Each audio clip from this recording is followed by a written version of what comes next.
could score for Liverpool. Salah to settle it. In front of the Kop. Delicious cross. Mane! Alexander-Arnold. It's from him. From doubter to believer. G'day everyone, welcome to the LFC Couch. My name is George and I am in hotel quarantine. Woe is me. I'm joined virtually, has to be virtually because of this scenario I find myself in, being a return traveller from the United States. I am joined virtually by Peter the Coach Kafinas and Nick Koloski. How you going, guys? Splendiferous. Very good, thank you. How are you? Good. Yeah, good.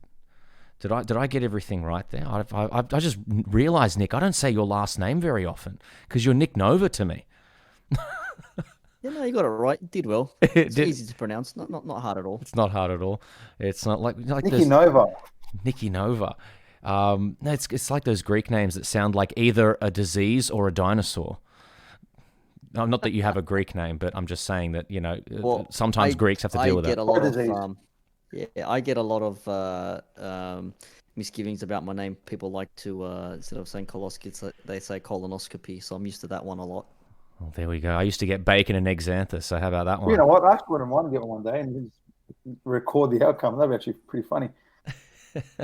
Guys, we're going to cut straight to the chase here because we have Real Madrid in the Champions League. And, I mean, Pete, firstly going to you, this is what you wanted. This is what you posted on our page. I think this is what all Liverpool fans wanted. So yeah, bring them on. It's interesting because that's the one I've been. So whoever's like listening and that, it's like so all the ones that went in terms of like Twitter and Instagram page in terms of I want Real Madrid and pointing to Real Madrid and all that kind of stuff. That was me because not because I want revenge and all that kind of stuff. I'm way past that game. I just think in terms of football styles and where everyone is at, I think we can beat Madrid. I think they're at their cycle is coming to an end in terms of like players that they've got, you know, in terms of Benzema's flying at the moment, but I look at their squad as a whole. Varane's making a lot of mistakes. You know, Ramos is making mistakes that lead to goal. I think I've read between Ramos and Varane over the past 3 seasons have led to 115 goals in terms of between the two of them in 3 seasons, where that's quite a lot. And the goalkeeper is prone to mistakes as well. Cruz and Modric, as class as they are getting on. They may have too much energy for them, but that's if you look at it as it'll be a great footballing match.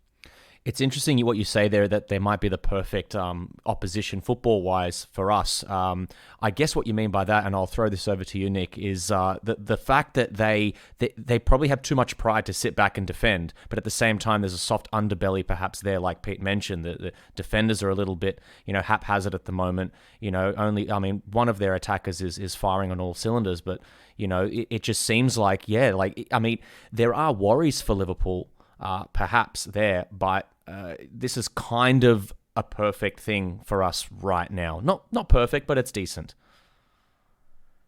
Well, I think if you can see our results against Leipzig and in the Champions League overall, it's been very, very different compared to what we've experienced in the Premier League. Because in the Premier League, you can sit for 90 minutes and jag yourself a goal on a break, and that's pretty much game, set, match. That's how we've lost a majority of our games. But in the Champions League, rather, you don't have a chance to sit back and defend a lot. You really need to go for it. So we are not going to be sitting back and, you know, letting Real Madrid come to us. We're going to be going to them, I think. And as you said there, with their sort of defensive mishaps maybe so far this season, like they are on a bit of an undefeated streak right now on, you know, say like 10 games or something. But before that, they were losing some games. They are losing to Alcoyano. They ended up losing a couple of games as well to Donetsk in the Champions League, if we remember that. Also in the Spanish League Cup, Deportivo Alaves.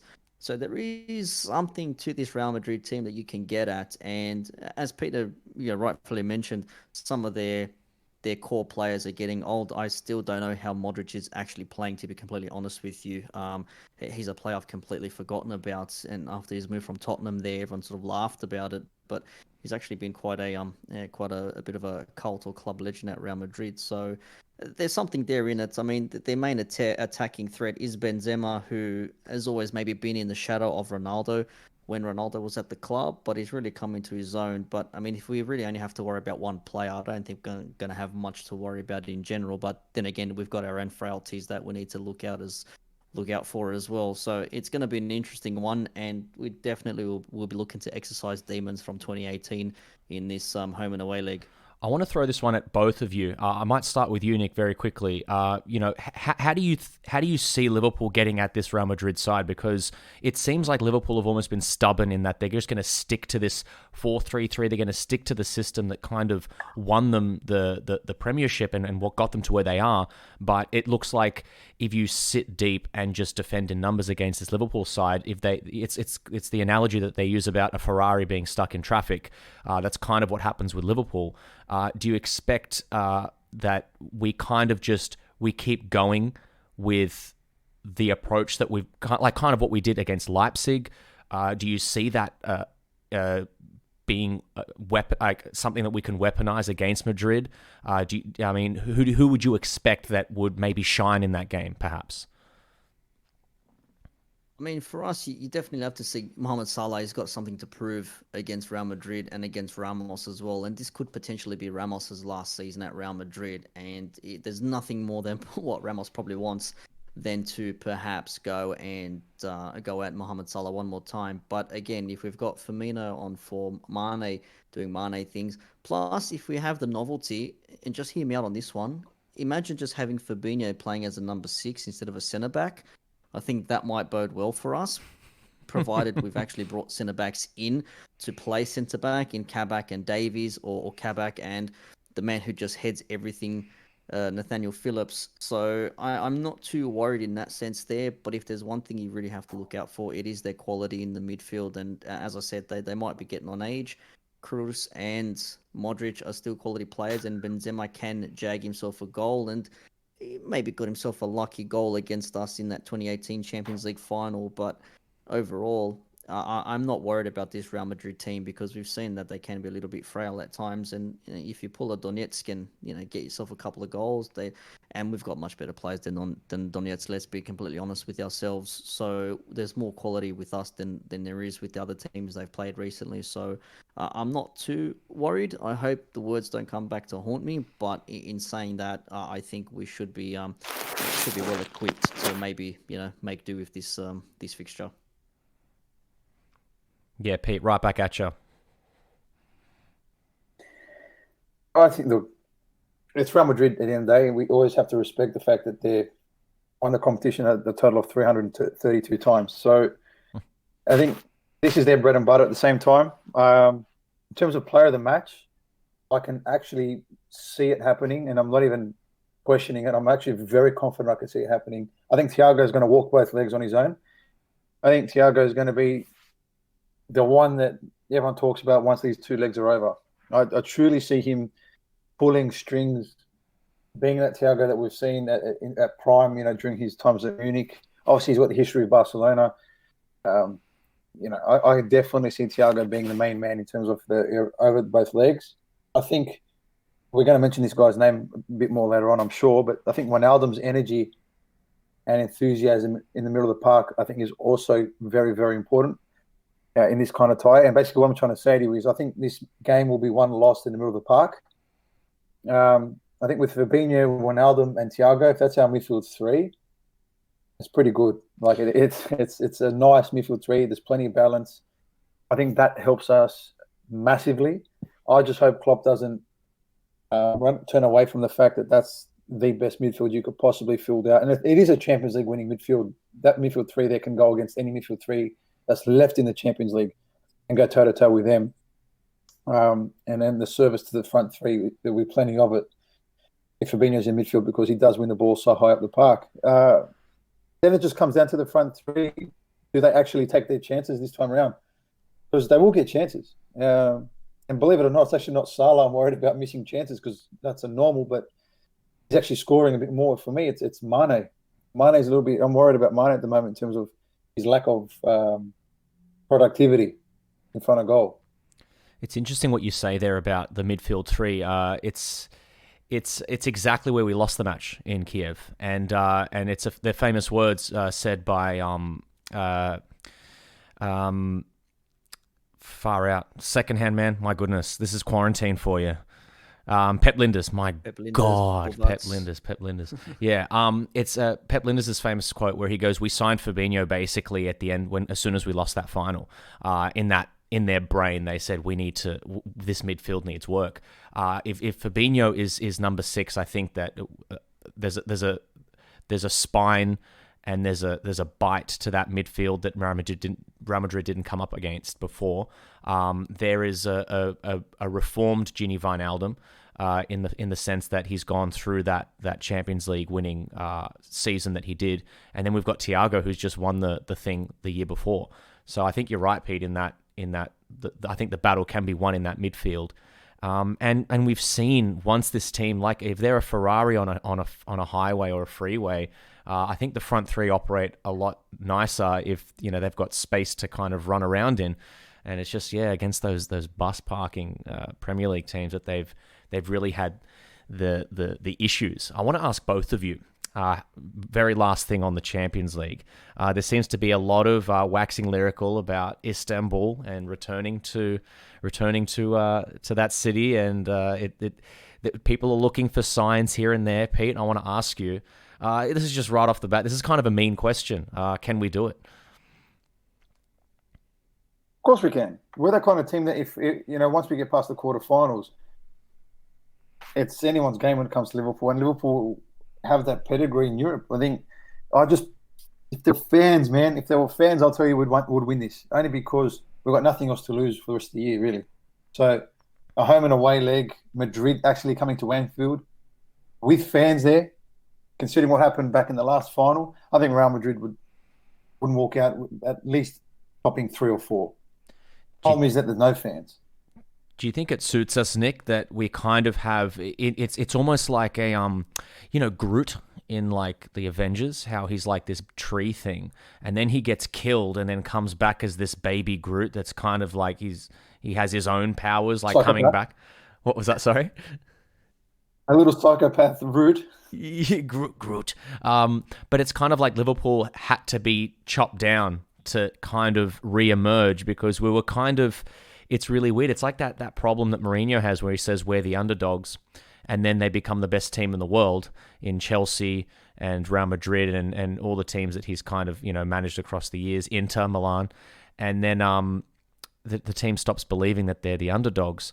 I don't think that's happened with this Liverpool side. I think we had a swagger to us last season, but there is something about this Liverpool side that performs better, Nick, when we're underdogs. It seems like maybe we are the reborn Groot, and that's kind of why we have this feeling about the Champions League. I mean, there's way more feeling and not positivity, but there's way more fantasy about this particular run than last season, and I think it's because we relish the underdog status. I think you might be onto something there. If we recall that 2018 campaign, I don't think many people expected us to get anywhere, but lo and behold, we made a final. Remember, was it Porto hadn't conceded a home goal in how long, and we ended up, beating them, 4-0 or something, or maybe it was the season after. But then we went to Roma when Alisson was still there, and Roma hadn't conceded a goal in how many minutes or whatever, and then we, finished that one off too. So we were breaking records along the way. And this Liverpool team was just building momentum like a freight train coming right at you. And then we got to that final, and then we realized that without our main guy in Salah, we're struggling a little bit. And what we brought on, Origi, I think Milner came on. Lallana, sorry. Chamberlain was injured in that first leg against Roma as well. And can I just say, what a first leg that was. Holy shit, man. Finished 5-2, but still to be like pumping goals non-stop through Roma, that was amazing. And things like that, and people remember that. So now they're going to be thinking like, well, this team made it to the final with Real Madrid, and now we're even better than what we were last time we played them a couple of years ago.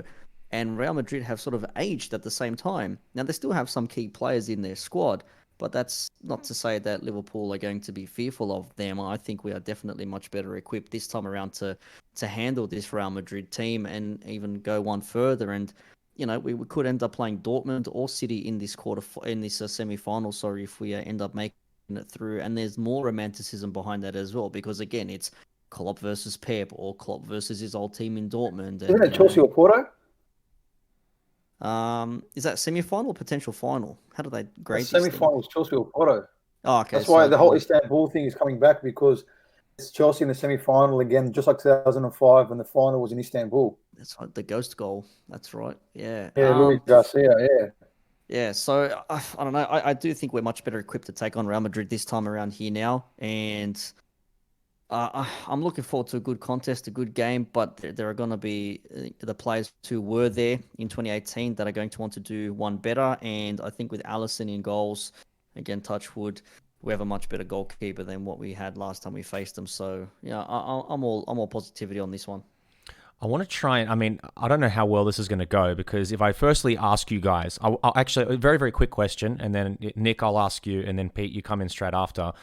What's your prediction? We're going to do this in like a few weeks, I'm sure, but we're here, fuck it, let's just do it right now. What's your prediction in this point in time? In 3 weeks, I'll ask you again. What do you reckon are the two legs, and does Liverpool go through or Real Madrid? I reckon it's going to be 1-1 in Spain, Uh-huh. and then 3-1 at home. So we go through. What about you, Nick?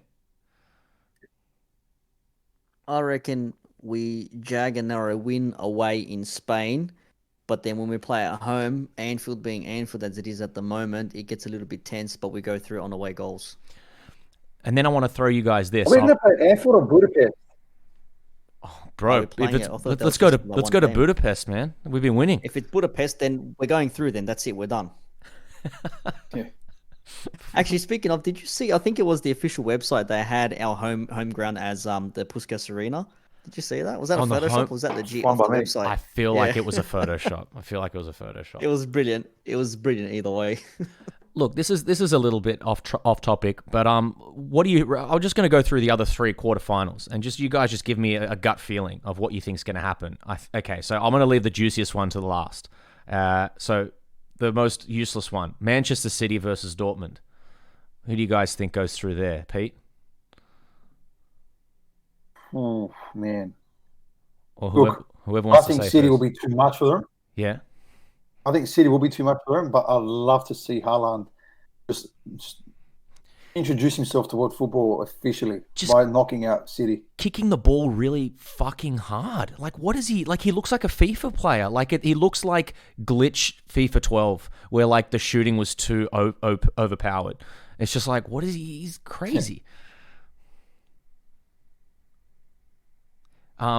I think it's one of those things you have to. Yeah, I was going to say. I think it's one of those things you have to just try and rationalize in your head who is the better team at the moment. Objectively, it is Manchester City, but we know Haaland on his day can cause some big damage. Plus, they do have some decent players in their squad as well. And although they may be stuttering or faltering every now and again, you don't know. I mean, everyone sort of doubted us against Man City as well a few years ago, and we went to take them 5-1 on aggregate. And again, granted, that was with crowds. I think, you know, if we don't have that crowd at Anfield, that game doesn't finish 3-0. If that away end isn't packed with 2,500 Scousers, that doesn't finish 2-1.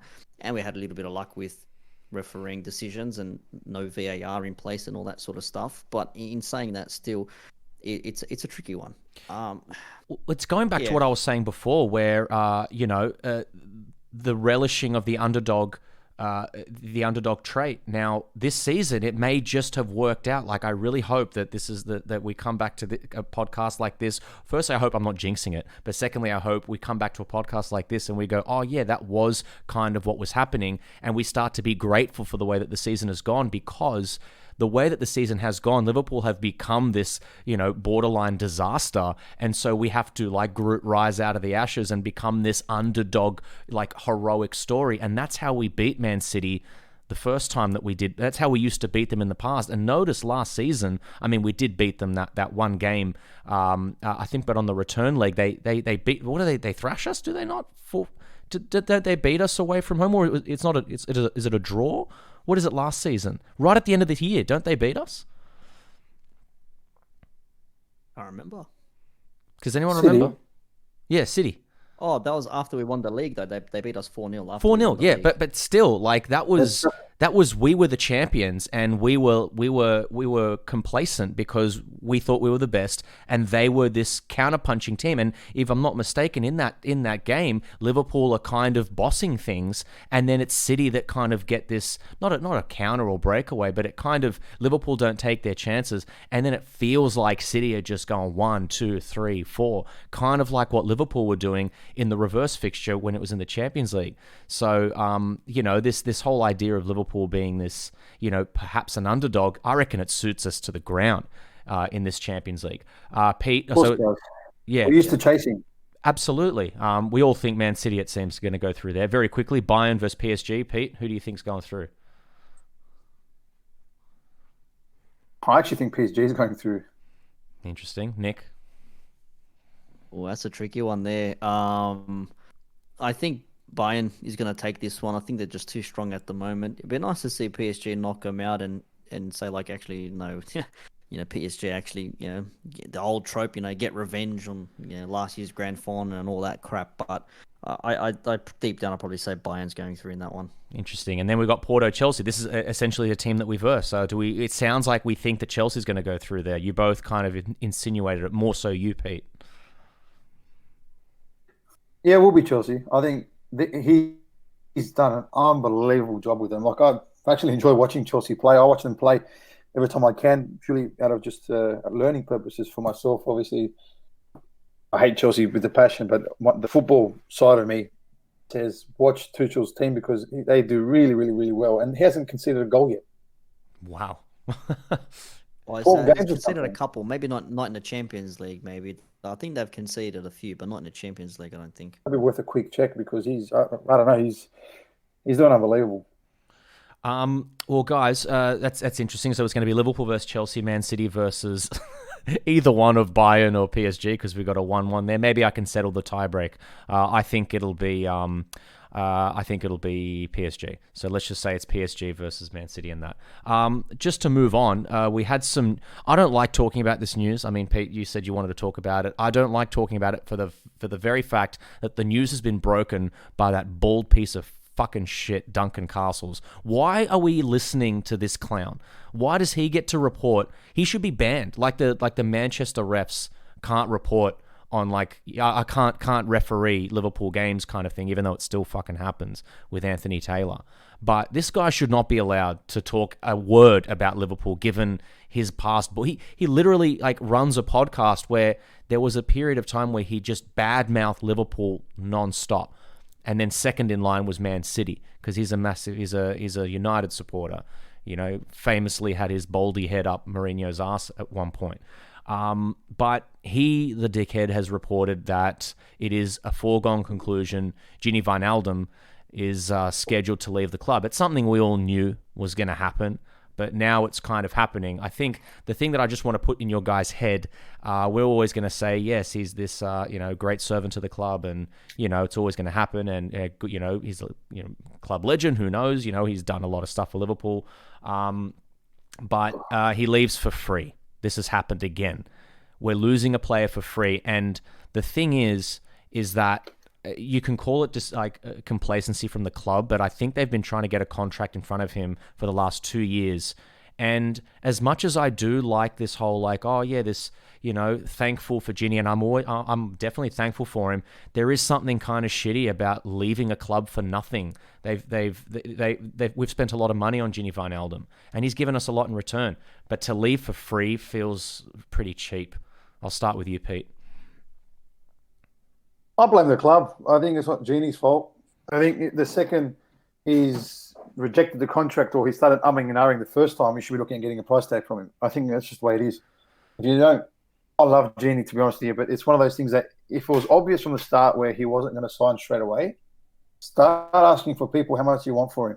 Because if we could have gotten, for example, 35 million in the last window, obviously not the January one, the one before that, then off you go. Like, it's not one of those things that I think Curtis Jones has shown that he's more than ready to be that person anyway. I think Curtis Jones can step into that role as he obviously as he's maturing as a footballer, because he's a beautiful footballer himself, and there's still the whether Naby Keita comes through or not, that's another story.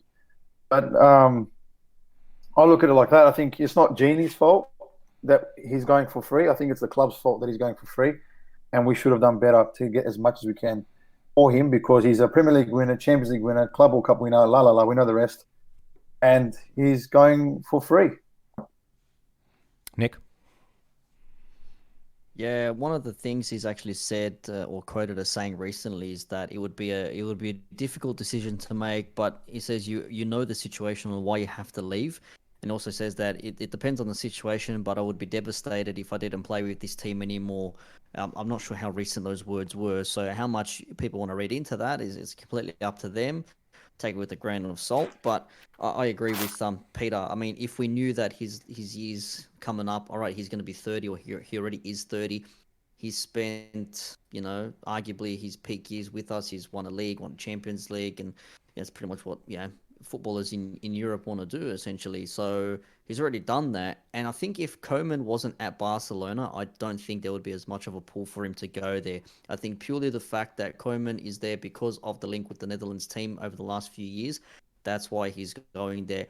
But maybe there is something behind the scenes that we're not privy to. Maybe there is something where he's not given what he wants, and it's not to say that there's some infighting or anything like that, because he's pretty much starting still games and playing till the end, and he's still being the tidy footballer that he is. He's not pissing about or whinging and moaning or anything like that. He's just getting along with business, and fair play to the fella. But if it does go, it sucks, because I love Gini Wijnaldum, and I remember when we first signed him, I just thought, I'm actually happy about this because I always liked him. And it was one of those slide deals that, got done underneath the table. It was just like a cool, 15, 20 million from Newcastle, who were relegated at the time. And it was just like, wow, how the hell did we pull this off? And then you see a transformed Gini Wijnaldum on the Klopp. So, yeah, it sucks if he goes, but at the same time, if the club aren't fronting up, or, you can't give in to a player's demands at the same time, but you have to try and work with them. Very quickly, Tuchel has conceded 2 goals from what I can see, but he hasn't lost anything. So he's undefeated, but pretty bulletproof, man. We're talking 2 goals in almost around about 10 games. So that was that's 12 games.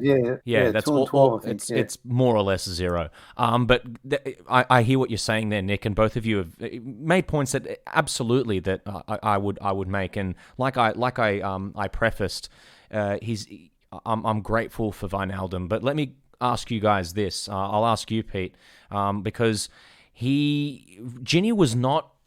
I think the area where it falls under the club's mishandling is what he was rumored to be on. If I'm not mistaken, he's on a significantly lower contract than others. Am I right in saying it's somewhere between 90 and 110?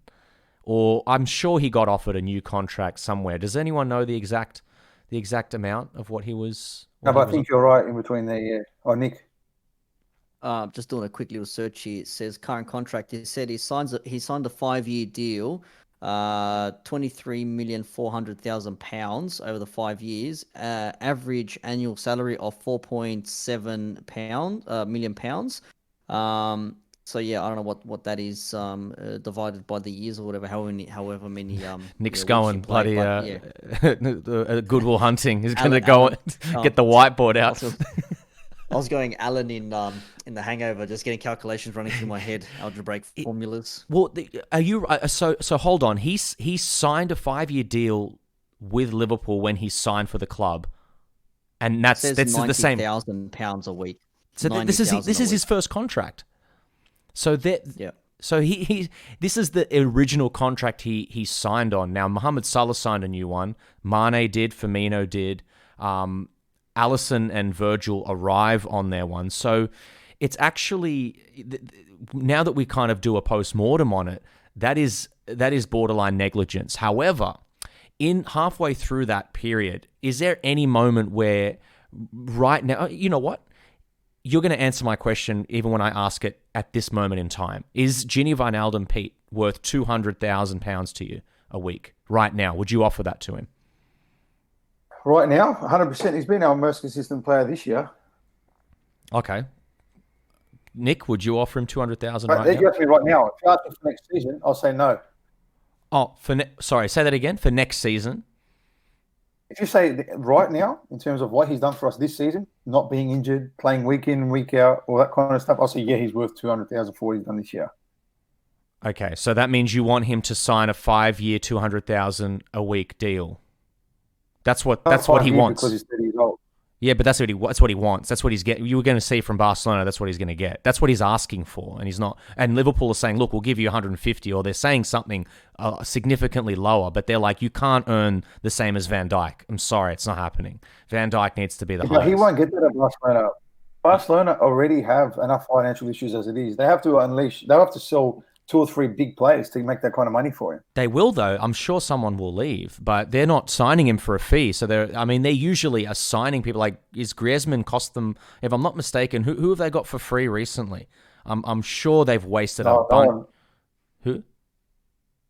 Griezmann cost them like £75 million, and he's on big pay packets as well. You know what I'll be doing for Liverpool? I'd say he'd take Gini, but give us Van de Beek.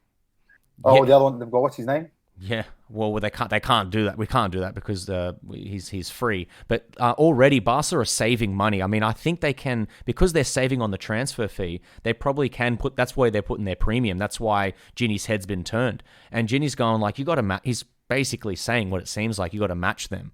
Because he sounds like he's pleading with Liverpool. And it's kind of like, that's the thing. Like, I think that's where we're all stuck. He is a 200,000 a week player. That's what you, Pete, would offer him. Nick, sorry, what would you do? Well, according to sporttrack.com, the only 2 players on 200 grand a week on salary, £200,000, is Thiago and Salah. Beneath that, you've got Firmino and Van Dijk on 180. Underneath that, you've got Alisson on 150. Underneath that, Henderson and Milner on 140. Then you've got Keita on 120, Chamberlain on 120, Mane on 100, Matip on 100, Fabinho on 100, Jota is on 90,000, and just to get a little kicker in there, £385. And then you've got Wijnaldum and Shaqiri on 90 and 80 respectively. Trent's on 75, Gomez on 75, Kabak just signed now for 65. So, you know, I agree with Pete. Right now, if you had to pick and choose, then yeah, he's worth that money. But you know, for how many years? That's the other question. Yeah, it kind of seems Take impossible. some money off Chamberlain, will you? Because he's stealing a living. Absolutely. So this is probably the last thing that I want to throw at you guys because, we're coming up to the end here of what we wanted to talk about. But this was an interesting question. Sorry, I just correct myself. Yeah. Sorry, George. I was going to correct myself. It was Frankie de Jong. Van de Beek was one that went to United from Ajax. I couldn't remember who it was as well. I know it's a Dutch player, but I can't remember his name. Frankie de Jong. Yeah, de Jong. Yeah. If only we had that. If only we had that power. Yeah, I know. But it seems like. But the thing is the last thing. I'm okay with the Gini situation, and I'm not too, because I think there's been a lot of things this season that have been negligent from the club. But I think it's like we talked about, Pete. It's planned. It's planned risk. It's calculated risk.